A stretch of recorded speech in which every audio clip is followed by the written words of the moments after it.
10th. In the last video, we discussed about the positive and the negative impact of globalizations.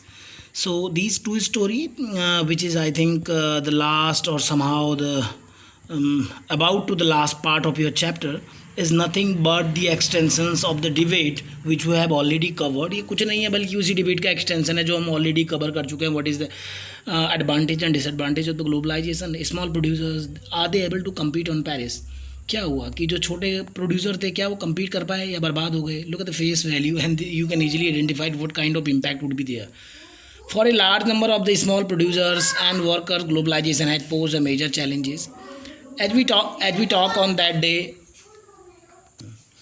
so in the large number of the small producer and the worker, globalization has posed a major challenges instead of advantages, as happens for the well of sections of the society, urban populations, white collar job. It is saying, and your book is saying that the process of globalization seems and it pose a major challenges. इनके सामने बहुत बड़े challenge आए. So let's go through a story that help us to understand. Ravi did not expect that he would have to face a crisis in such a short period of his life as industrialist. Ravi एक entrepreneur से, businessman से, उन्हें productions किया और उनको ये उम्मीद नहीं थी अपनी छोटी सी ज़िंदगी में, इंडस्ट्रियलिस्ट की ज़िंदगी में उनको इतना बड़ा चैलेंज देखना पड़ेगा. Ravi took the loan from the bank to start his own company producing capacitor. Ravi ने क्या किया, लोन लिया और अपनी कंपनी एक कैपेसिटर बनाने के लिए. You know about the capacitor. This is the capacitor.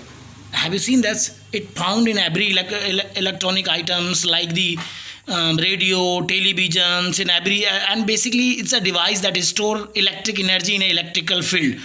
So we know about it, and it required in televisions and each and every electric instrument. So what happened now? He has taken the loan from a bank. So this is the story of the Pal, and he has taken in the 1992. 1992 is a very significant date since the 1991. The economical reforms, the much talked about, much talked economical reforms take place in the 1991. So what happened in 1992? This man take the loan and set up his industry in the Hosur, that is in the Tamil Nadu. And this capacitor are used in the many electronic home applications, as we talk about the tube lights, television, etc. Within 3 years, he was able to expand production and had 20 workers working on him. ठीक है, 2-3 साल के अंदर उसने अपना production बढ़ा लिया और 20 लोग उसके अंदर काम करने लगे.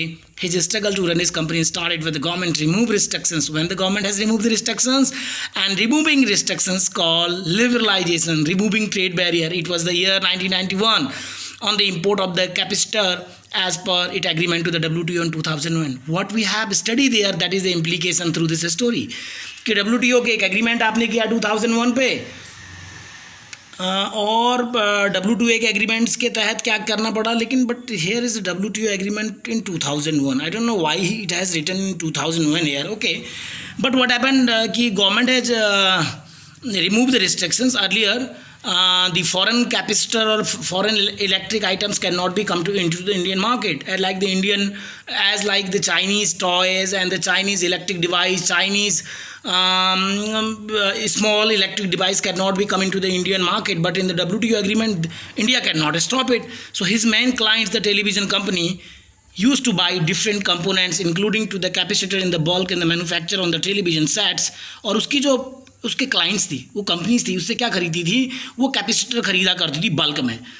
लेकिन however the competition from the MNC's brand. लेकिन जब विदेश की कोई कंपनी, चाइना की कंपनी, ताइवान की कंपनी, वहाँ की कंपनी से क्या हुआ, brand force the Indian television company to more into assembling activities for the MNC's. अच्छा, बाहर से कंपटीशन होने लगा. इसके कारण जो भारत की टेलीविजन कंपनी थी उसको अपने प्रोडक्ट को बहुत ही एफिशिएंट, सस्ता, इफेक्टिव बनाने लगा और उनको जो MNC's के ही तरह काम करना पड़ा. Even when some of them bought capacitor, they would prefer to import as the price of the import items was half in the price charge by the people like the Ravi.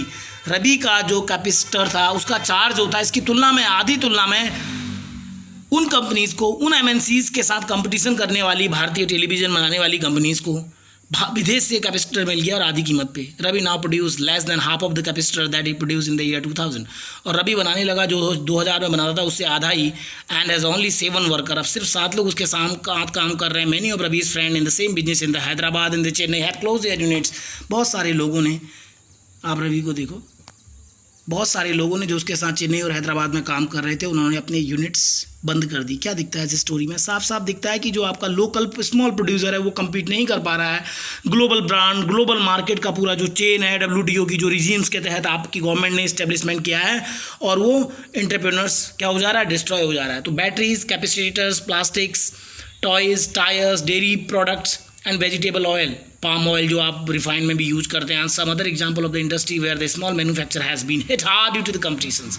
ये जो global competition था, globalisation, privatisation, प्राइवेटाइजेशन का, ये जो छोटे छोटे manufacture थे बहुत बुरी तरह से हार्ड करने लगे। अब आप सोचिए, आपके गुरुद्वारा मार्केट में एक अंकल बनाते हैं बच्चों के चलने वाली साइकिल, या गुरुद्वारा मार्केट में जो ट्रैक्टर बेच रहे थे वो बहुत महंगे हैं चाइनीज़ की तुलना में, और इतनी ज़्यादा एफिशिएंसी भी नहीं है। अगर चाइनीज़ की तरह देखो, उनमें रिमोट से चलते हैं, लाइट्स है, बहुत ही स्मूथ हैं, सुंदर से लगते हैं, हल्के होते हैं। तो ये लोग बहुत हार्ड, बहुत ही, अब ये बात अलग है कि वैसा रियल ट्रैक्टर नहीं मिलेगा। चाइना वालों में तो शायद बिक रहा हो जो दानमता के मेले में बिकता है, तो इससे बहुत बुरा असर पड़ा उन लोगों पे। सर्वल ऑफ द यूनिट्स है शट डाउन, बहुत सारी कंपनी को क्या होना पड़ा, शट डाउन हो गई, रेंडरिंग मैनी वर्क, और बेटा उनके जो बहुत सारे वर्कर थे जॉबलेस भटकने लगे। The small industries in India employees a large number of the worker. और ये स्थिति और भी तब भयानक हो जाती है जब हम इस फैक्टर को पहचानते हैं कि जो इस तरह की जो इंडस्ट्रीज़ हैं एग्रीकल्चर के बाद, ये लगभग 20 मिलियंस लोगों को भारत में रोज़गार देती हैं। 20 मिलियन लोगों को। एग्रीकल्चर के बाद टेक्सटाइल है, टेक्सटाइल के बाद ये आपकी इंडस्ट्रीज़ हैं। Let's work these out. इसमें पूछा गया है what are the ways in which Rabi's small production unit was affected by rising competitions. ये आपका टारगेट है, कुछ तो आपको भी करना है ना। आप भेजिए इसको, मैं चाहता हूँ ग्रुप में भेजिए जिससे और लोग भी दे सकें और लोग भी इंस्पायर हों। और आपके पास 1 आवर है। व्हाट आर द वेज, कौन कौन से तरीके हैं इन वे जिससे Ravi's small production unit, Ravi की जो स्मॉल प्रोडक्शन यूनिट थी was affected by rising competition, competition के बढ़ने से क्या ऐसा हुआ, किस तरीके से रवि की जो स्मॉल प्रोडक्शन यूनिट थी प्रभावित हुई। Should producer such as Ravi stop production because their cost of production is highest compare to the production of other countries. What do you think? आपने पढ़ा था रवि के और दोस्तों ने इंडस्ट्री बंद कर दी चेन्नई में और हैदराबाद में, तो क्या करना चाहिए? रवि के जैसे जो स्मॉल प्रोड्यूसर हैं, क्योंकि कॉस्ट ऑफ प्रोडक्शन हाइयर है, क्या उनको अपने प्रोडक्ट बंद करने नहीं चाहिए? तुम क्या सोचते हो? बताओ ना क्या सोचते हो। थर्ड है, recent studies point out the small producer in India need 3 things to compete better. Solution भी बता रहा है, 3 चीज़ें हैं मार्केट में। पहला, उनको अच्छी रोड मिले अपने सामान को ले जाने के लिए, लाइट मिले, सस्ती कीमतों पे लगातार मिले, जिससे वो विदेशी कंपटीटर या विदेशी कंपनी का कम्पीट कर सकें। जब लाइट ही 10 घंटे होगी, काम ही 10 घंटे होगा और यूनिट में 24 घंटे काम हो रहा है, तो कैसे कम्पीट कर पाएंगे। वाटर मिले, रॉ मटेरियल सस्ती और सही तरीके से मिले। पता चले रॉ मटेरियल बीच में रुक गया, ट्रेन ट्रांसपोर्टेशन अच्छा नहीं है इंडिया में, इंडस्ट्री बंद हो गई 4 दिन 5 दिन, तो आप कैसे कम्पीट कर पाओगे? क्योंकि आपको तो सैलरी देनी पड़ेगी, बिजली के खर्चे देने पड़ेंगे, प्रोडक्शन नहीं होगा। मार्केटिंग एंड इन्फॉर्मेशन नेटवर्क इनके पास हो, ठीक है, पहला। दूसरा है improvement into the modernisation of the technology. Bharat की टेक्नोलॉजी बहुत ही ओल्ड है, ठीक है, तो इनके पास इतनी एफिशिएंसी नहीं आ पाती है जितना विदेशी प्रोडक्ट बनाने वाले लाते हैं। Timely available of the credit at reasonable interest of the rate. Money and credit में आपने पढ़ा है, reasonable interest of the rate, सस्ते दरों पे लोन मिले, सबसे बड़ा जरूरी है। अभी जो मोदी गवर्नमेंट ने कोविड-19 का जो सबसे बड़ा 20 लाख करोड़ का पैकेज दिया, उसमें क्या है, MSME को ही ये कहा गया हम सस्ते रीजनेबल इंटरेस्ट देंगे। क्यों? जिससे कि मार्केट एक्टिविटीज़ होंगी। तो अगर ये 3 चीज़ें हो जाए तो क्या हो सकता है? तो आपका थर्ड में सेकंड का आंसर, सेकंड में थर्ड का कुछ है, मिला के देखिएगा। Can you explain how these things would help in the Indian producer? मैंने खुद ही बता दिया, अब आपको बताना ये चीज़ें कैसे मदद करेंगी 3 चीज़ों। Do you think MNCs will be interested in investing in these? आपको लगता है कि MNCs इंटरेस्टेड होंगी इन्वेस्ट करने के लिए इनमें? ठीक है, ये भी देखा जाना चाहिए कि जब ये कंपनीज अच्छा करती है तो MNCs इनमें आप इन्वेस्टमेंट करती हैं, इनके साथ टैप करती हैं, जिससे इनका रीच बढ़ती है, इनका बिजनेस का तरीका बढ़ता है, टेक्नोलॉजी बढ़ती है, इन्वेस्टमेंट बढ़ती है। ऐसा ही तरीका था कि पेटीएम ने अलीबाबा से कांटेक्ट क्यों किया? पेटीएम तो अच्छा चल रहा था, क्योंकि अलीबाबा से उसको बड़ा नेटवर्क मिला, बड़ा इन्वेस्टमेंट मिलेगा, बड़ा स्ट्रेटजी मिलेगी।